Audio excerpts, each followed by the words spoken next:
Lundi 11 mars, mesdames et messieurs, merci de nous faire confiance. Bienvenue dans Afrique Midi. Tout d'abord les titres. Des Français dans les rangs d'AFMI, les djihadistes recrutent dans l'Hexagone. Un deuxième terroriste français a été arrêté au Mali. Burkina Faso, hausse des prix du parking, une affaire qui suscite un bras de fer entre la mairie de Ouagadougou, les consommateurs et le syndicat de gérants de parking. 2 mois maintenant que l'opération militaire française au Mali a commencé, les 2000 soldats tchadiens qui opèrent de leur côté sont désormais intégrés à la mission internationale, la MISMA. Les services de renseignement français confirment que des Français comptent bien dans les rangs des djihadistes. Dans le massif des Iforas, les islamistes sont traqués sans relâche. C'est là, mardi dernier, qu'un Français a été arrêté avec 4 autres djihadistes. Seul son prénom est connu. Jamel, 37 ans, franco-algérien. Il s'est rendu aux militaires français dans la vallée d'Ametetaï avant d'être transféré à Bamako. Et ce n'est pas le premier. En novembre dernier déjà, avant l'intervention française au Mali, Ibrahim Aziz Ouattara, 25 ans, né à Aubervilliers, était intercepté à Sévaré. Cette semaine, il a été expulsé vers la France et mis en examen pour association de malfaiteurs en relation avec une entreprise terroriste. Selon les spécialistes, pas de véritable filière, mais des jeunes Français qui combattent au Sahel. Des personnes qui vont véritablement faire leurs recherches sur le pays en question, sur les zones de conflit, qui vont payer de leur poche leur voyage, qui vont faire la démarche sur place, qui vont sur place chercher les groupes et les individus. Mais alors, combien sont-ils? Impossible à dire précisément. Les autorités estiment qu'une dizaine de djihadistes français ont rejoint les islamistes au Sahel. Il faut aller faire le djihad, voilà, c'est la mode, il faut aller faire le djihad, alors au Mali, au Yémen, au Waziristan, en Somalie, partout où on peut, alors ils essayent, et puis bon, s'il y a une voie qui est plus facile, si l'occasion fait le larron, s'il y a une occasion, et ils vont s'y jeter, sans aucune préparation, sans réseau constitué. Et sur le terrain, c'est toute la difficulté. Il faut remonter chaque piste. Les militaires français exploitent le plus petit élément, comme ce téléphone portable par exemple, qui contient peut-être des informations sur les réseaux djihadistes. Et cette guerre au Mali entraîne une prolifération des armes pour les civils. Munitions et engins explosifs sont autant de pièges dangereux, surtout pour les enfants. Amadou Témé a 19 ans, il a perdu sa main le 28 février après l'explosion d'une grenade trouvée par terre. Les suites des combats survenus près de Mopti, dans le centre du Mali. Je savais que ça pouvait être dangereux, mais j'étais curieux parce qu'elle était déjà dévissée. C'est ici que l'accident a eu lieu, dans la maison familiale. Des enfants qui jouaient autour ont aussi été blessés. Une petite fille de 13 mois est morte.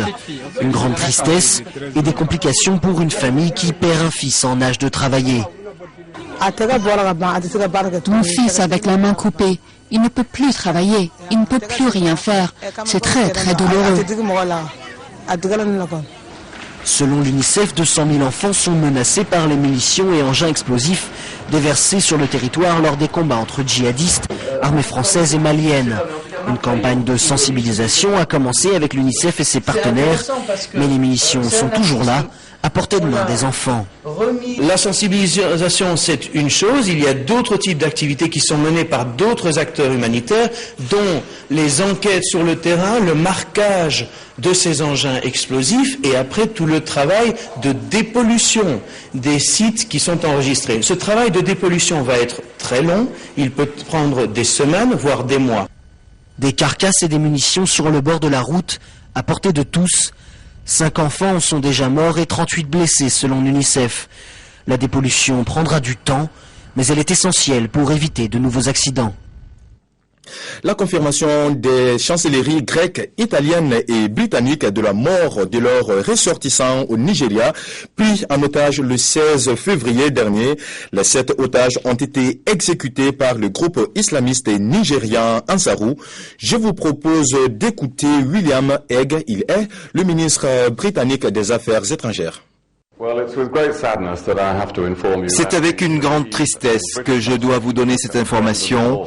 Nous pensons que Brendan Vaughan, un ouvrier de nationalité britannique, qui avait été pris en otage le 16 février dans le nord du Nigeria, a été probablement tué par ses ravisseurs, aux côtés de 6 autres otages étrangers enlevés en même temps que lui. C'est un acte impardonnable, un meurtre de sang-froid pour lequel il ne peut y avoir ni excuse ni justification. Au Congo-Brazzaville, le gouvernement annonce la tenue fin avril prochain du procès de l'explosion de Mpila. Il y a un peu plus d'1 an, le dépôt de munitions de ce quartier de la capitale avait sauté et quasiment rasé toute la zone. Le procès des militaires mis en cause après l'explosion d'un dépôt de munitions dans le quartier de Mpila à Brazzaville en mars 2012 se tiendra à la fin du mois d'avril. Les avocats qui assurent la défense des militaires ont tenu une conférence de presse pour dénoncer la procédure judiciaire de leurs clients emprisonnés et estiment de ce fait qu'un procès est impossible. À un moment donné, il faut que la République se respecte et respecte ses lois. L'explosion avait fait 282 morts, 2300 blessés et des milliers de sans-abri. L'enquête avait conduit à l'arrestation d'une trentaine de militaires, officiers et sous-officiers, dont le principal accusé est le colonel Marcel Tsuru.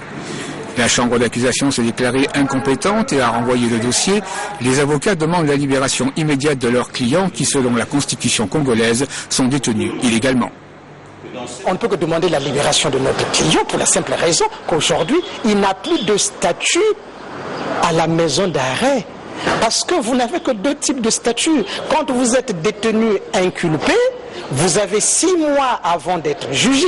Une fois que vous êtes jugé de 2 choses, l'une, ou vous êtes condamné, vous purgez votre peine, donc vous avez le statut de condamné, ou vous êtes acquitté, vous êtes libre. Pour la défense, lorsqu'on n'arrive pas à traduire des inculpés devant une juridiction, 1 an après le début de la procédure, cela signifie que le dossier est vide. Pour les proches des inculpés, les militaires emprisonnés sont les otages de l'État congolais. Il a un moral d'acier. C'est un homme courageux qui ne se laisse pas faire. 1 an après la catastrophe du quartier Mpila à Brazzaville, 17 500 sinistrés sont toujours sans abri. La paralysie continue dans les universités gabonaises. Les syndicats enseignants ont voté la poursuite de leur grève entamée en février dernier pour réclamer une hausse de salaire et les étudiants craignent maintenant une année blanche. Voilà plus d'1 mois qu'il n'y a plus cours à l'université Omar Bongo de Libreville au Gabon. Les enseignants et chercheurs sont en grève. Ils réclament l'application d'une promesse faite en août 2011 par le président gabonais Ali Bongo qui consiste à revaloriser les salaires. Une promesse qui n'a pas été tenue. Le gouvernement fait la sourde oreille. Il a même suspendu les négociations. C'est l'incompréhension chez les syndicats d'enseignants et de chercheurs. Si cette aberration s'avérait exacte, ça veut dire que le gouvernement va décider de sacrifier les étudiants, puisqu'on ira inexorablement vers l'année blanche. La situation s'enlise. La grève se poursuit, ce qui n'empêche pas bon nombre d'étudiants de se rendre à l'université. Certains veulent profiter de la cantine, restée ouverte. D'autres viennent assister aux cours donnés par le doyen de la faculté de droit et des sciences économiques, dont le statut interdit de faire grève. C'est une exception. Alors, les élèves s'inquiètent, ils craignent de perdre leur année. On tire déjà à 2 mois sans cours et j'ai l'impression qu'on tend vers une année blanche. Nous nous posons la question de savoir est-ce qu'on va répondre les cours maintenant ou on va les répondre peut-être en avril ou bien en mai. Vraiment ça nous torture et là vraiment on s'inquiète énormément. Chez les étudiants, c'est le ras-le-bol. Ils projettent eux aussi d'entrer en grève pour réclamer de meilleures conditions d'études. Burkina Faso, je vous l'annonçais dans les titres, hausse du prix du parking, bras de fer entre la mairie de Ouagadougou, les consommateurs, les syndicats et associations de gérants de parking, un dossier soumis à l'arbitrage du ministre du Commerce qui doit conduire des négociations avec les syndicats des gérants de parking.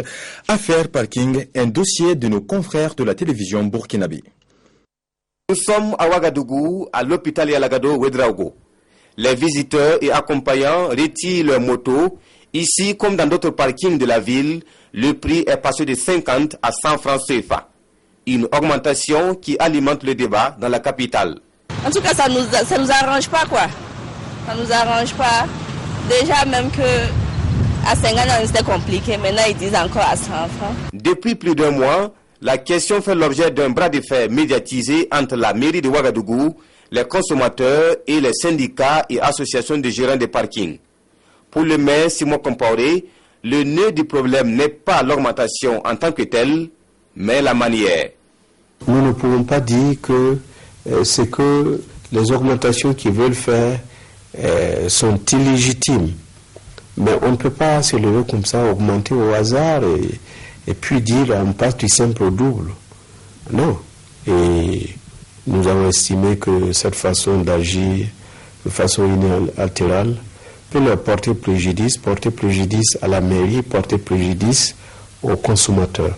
La manière, c'est ce qui fâche également la Ligue des consommateurs du Burkina, qui d'ailleurs trouve cette augmentation illégale. Nous avons, au cours de notre conférence de presse qui a eu lieu tout récemment, dénoncé cette augmentation illicite des prix des parkings et demandé en même temps aux consommateurs de ne pas respecter cette augmentation dans la mesure où la commune de Ouagadougou déjà a donné de la voix pour dire que ce n'est pas une augmentation légale. Les derniers développements de l'affaire, la mairie de Ouagadougou a écrit au ministère du Commerce qui doit désormais statuer. Le Camerounais Issa Hayatou a été réélu à la tête de la Confédération africaine de football, la CAF, pour un 7e mandat de 4 ans ce dimanche à Marrakech, lors de la 35e Assemblée générale de la CAF. Âgé de 66 ans, le Camerounais a promis que ce 7e mandat serait le dernier. Le commentaire avec Aminata Mariko.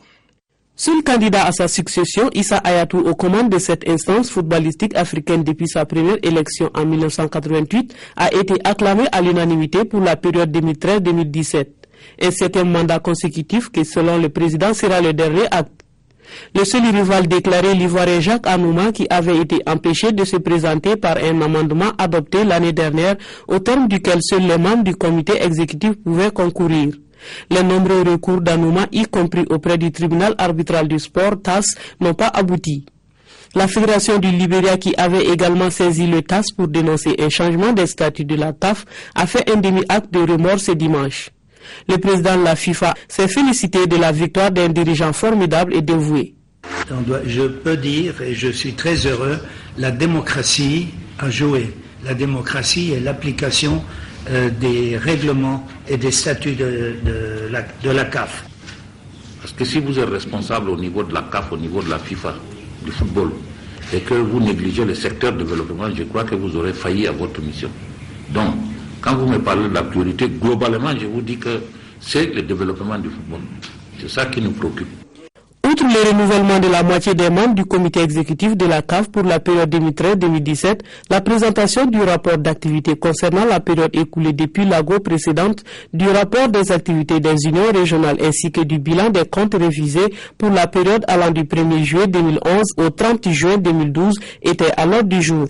Les travaux de cette Assemblée générale ordinaire ont été également marqués par l'annonce de la création de la Fondation Issa Hayatou pour les anciens champions africains qui aura pour mission d'apporter un appui financier, social et médical aux champions africains et à leurs familles, notamment ceux qui ont largement contribué au développement du football dans le continent.